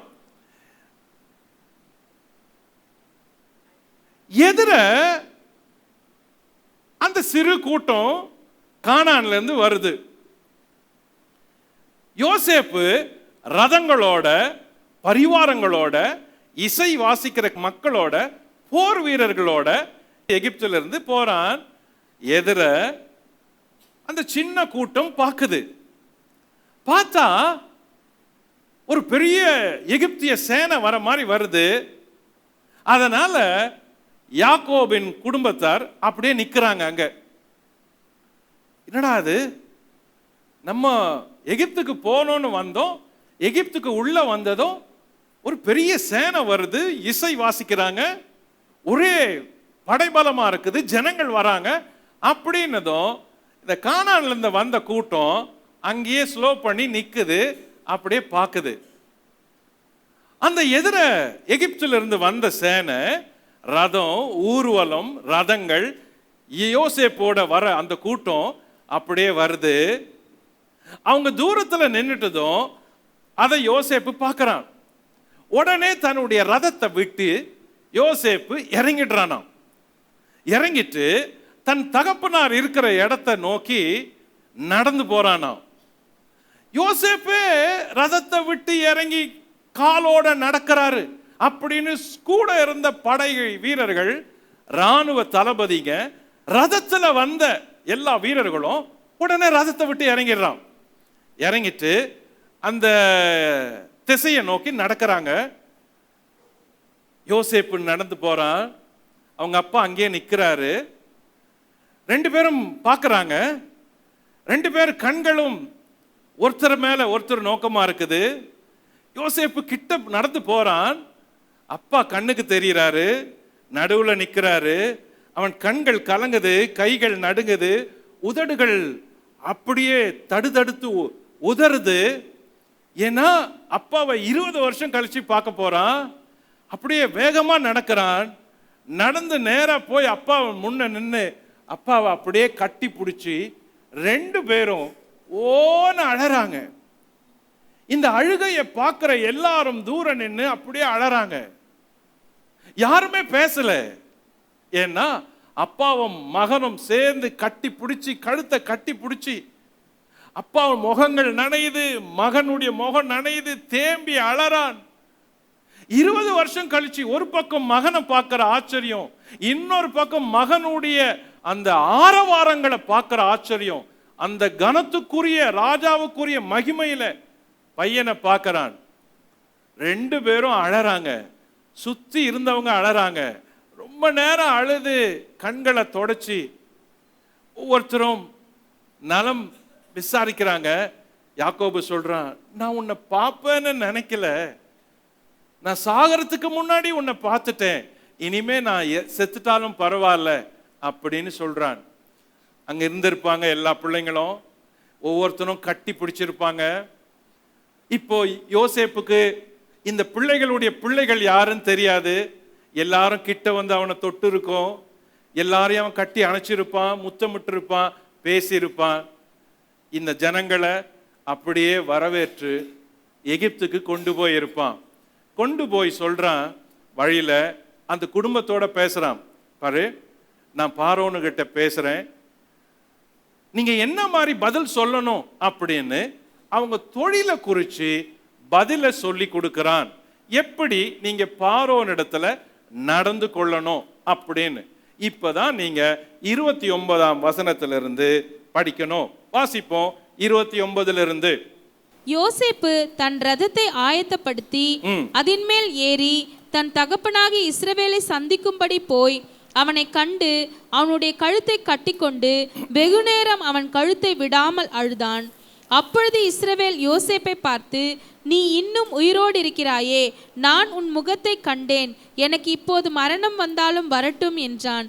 பின்பு யோசேப்பு தன் சகோதரரையும் தன் தகப்பனுடைய குடும்பத்தாரையும் நோக்கி, நான் பார்வோனிடத்துக்கு போய் கானான் தேசத்தில் இருந்து என் சகோதரரும் என் தகப்பன் குடும்பத்தாரும் என்னிடத்தில் வந்திருக்கிறார்கள். அவர்கள் மேய்ப்பர்கள், ஆடு மாடுகளை மேய்க்கிறது அவர்கள் தொழில். அவர்கள் தங்கள் ஆடு மாடுகளையும் தங்களுக்கு உண்டான எல்லாவற்றையும் கொண்டு வந்தார்கள் என்று அவருக்கு சொல்லுகிறேன். பார்வோன் உங்களை அழைத்து உங்கள் தொழில் என்ன என்று கேட்டால், நீங்கள் கோசேன் நாட்டில் குடியிருக்கும்படி அவனை நோக்கி, எங்கள் பிதாக்களைப் போல உமது அடியாராகிய நாங்களும் எங்கள் சிறுவயது முதல் இதுவரைக்கும் மேய்ப்பர்களாய் இருக்கிறோம் என்று சொல்லுங்கள். மேய்ப்பர்கள் எல்லோரும் எகிப்தியருக்கு அருவருப்பாய் இருக்கிறார்கள் என்றான். அவங்களுக்கு அறிவுரை சொன்னா, தொழில் சம்பந்தமா என்ன சொன்னா? பகுதி 3, யோசேப்பு யாக்கோபை சந்திச்சு பேசியது. யாக்கோபு தனக்கு முன் யூதாவை யோசேப்பின் இடத்துல அனுப்பினான். ஆதியாகமம் 46:28. நம்பர் 2, யோசேப்பு புறப்பட்டு வந்து யாக்கோபை சந்தித்தான். ஆதியாகமம் 46:29-30. நம்பர் 3, யோசேப்பு தன் சகோதரருக்கு தொழிலை பற்றி அறிவித்தான். ஆதியாகமம் 46:31-34. அப்போ எதுக்காக அந்த தொழிலை பற்றி சொன்னான்னா, எகிப்தியருக்கு மேய்ப்பர்கள் என்ற அருவருப்பு. ஏன்னா எகிப்தியர்கள் இந்த ஆடு மாடுகளை தெய்வங்களா வணங்கினாங்க. கானானியர், யாக்கோபின் குடும்பம் அப்படி வணங்கல. ஆடு மாடுகளை அவங்க பலியிட்டாங்க, தோலை ஆடையா தச்சு போட்டாங்க. ஆகையினால எகிப்தியர் இதை அருவருத்தாங்க. அவங்க வழிபடுற தெய்வங்களை அடிக்கிறதுனால அவங்களுக்கு பிடிக்கல. மிருகங்களை அவங்க தெய்வங்களா வணங்குறதுனால யாக்கோபின் குடும்பம் அப்படி வணங்காததுனால எகிப்தியருக்கு மேய்ப்பர்கள்னா அருவருப்பா இருந்துச்சு. இந்த கடைசி பகுதி சொல்ற காரணங்கள் என்னன்னா, நான் உங்களை பார்வோன்கிட்ட கொண்டு போவேன், நீங்க தொழில் சம்பந்தமா அவர் பேசினா இந்த பதில் தான் சொல்லணும். எங்க முற்பிதாக்களும் எங்கள் குடும்பங்களும் எங்கள் பின்னணியும் நாங்க மேய்ப்பர்கள் தொழிலை தான் பார்த்தோம். ஏன்னா இந்த ஊர்ல மேய்ப்பர்கள்னா பிடிக்காது, ஆனாலும் நீங்க இருக்கிறத சொல்லுங்கன்னு. இந்த கடைசி பகுதியில தெரிஞ்சிக்க வேண்டிய உண்மை என்னன்னா, எல்லார்கிட்டையும் எப்பவுமே நிஜத்தையும் உண்மையும் கூச்சப்படாத பேசுங்க, வெக்கப்படாத பேசுங்க, மறைக்காத பேசுங்க அப்படின்ற ஒரு உண்மையை யோசேப்பு தன் சகோதரருக்கு சொல்லி கொடுக்கிறான். எகிப்தியருக்கு மேய்ப்பர்கள் அருவருப்பு தான். இவங்க செய்யற தொழில் மேய்க்கிற தொழில் மாத்திக்கல. பார்வோனிடத்துல மாத்தி சொல்லல, வேற தொழிலை சொல்லல. நாம அப்படி சொல்லி இருக்க மாட்டோம், நம்ம மாத்தி சொல்லியிருப்போம்.